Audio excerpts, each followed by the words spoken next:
l'envoi d'une facture à la fois peut prendre beaucoup de votre temps. Dans QuickBooks en ligne avancée, vous pouvez configurer un flux de travaux qui enverra automatiquement toutes vos factures. Si vous désirez quand même envoyer des factures manuellement, vous pouvez configurer un flux de travaux pour vous rappeler si vous avez des factures non envoyées. Voyons comment configurer ces deux flux de travaux. Pour commencer, sélectionnez « Passer à l'action ». Sélectionnez « Flux de travaux », puis « Modèle ». Sélectionnez « Créer » au bas de la tuile « Rappel de factures non envoyées ». Donnez un nom au flux de travaux. Comme il est possible d'avoir plus d'un flux de travaux à la fois dans QuickBooks, il est important de pouvoir les distinguer. Lorsque vous créez un flux de travaux, vous choisissez ce que QuickBooks doit faire. Sélectionnez « Envoyer un rappel ». Faisons en sorte que ce flux de travaux s'applique à toutes les factures au lendemain de leur création. Réglez le nombre de jours à 1 et sélectionnez « Après la création de la facture » sous « Période ».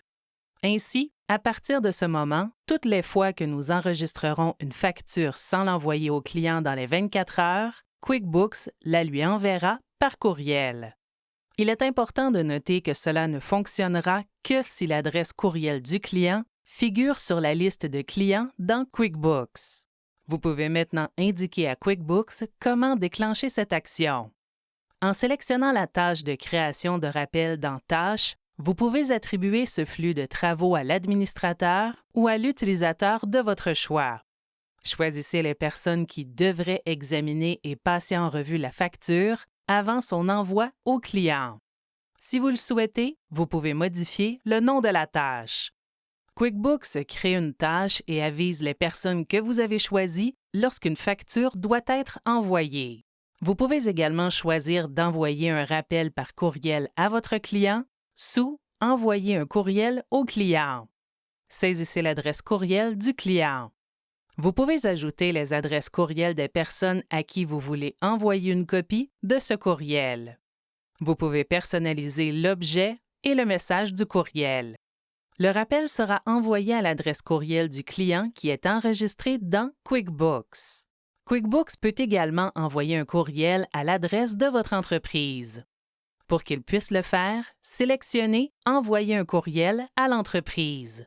Enfin, si un membre de votre équipe a installé l'application mobile QuickBooks en ligne sur son appareil, il peut recevoir une notification chaque fois que le flux de travaux se déclenche sous l'option « Envoyer une notification ». Sélectionnez l'utilisateur pour qu'il reçoive une notification concernant une facture qui requiert son attention. Maintenant que vous avez configuré les actions requises pour le flux de travaux, il est temps d'indiquer à QuickBooks les conditions qui déclenchent le rappel automatique. Dans le menu déroulant « Quand », sélectionnez une condition. Sélectionnons la condition « État de l'envoi de la facture » pour que QuickBooks ne rappelle au client que les factures non envoyées.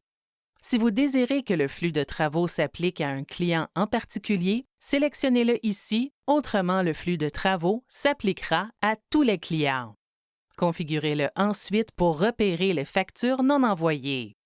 Vous pouvez ajouter des conditions. Si vous changez d'avis à propos d'une condition, sélectionnez la corbeille à droite pour la supprimer. Regardons maintenant ce que nous avons configuré.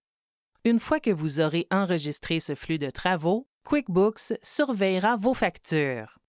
S'il y a une facture impayée, QuickBooks créera automatiquement une tâche pour votre équipe et enverra un courriel à votre client le lendemain de la création de la tâche. Une fois que vous aurez vérifié les actions et les conditions nécessaires pour déclencher votre flux de travaux, sélectionnez « Enregistrer » et « Activer ». QuickBooks ajoute le nouveau flux de travaux ainsi que tous les autres flux de travaux créés précédemment dans l'onglet « Mes flux de travaux ». Dans la colonne Actions, vous pouvez modifier, désactiver ou supprimer un flux de travaux. Après avoir configuré votre flux de travaux, vous pourrez en créer d'autres avec les mêmes conditions ou avec des conditions différentes. Vous pourrez désormais configurer vos propres flux de travaux pour faciliter l'envoi de vos factures.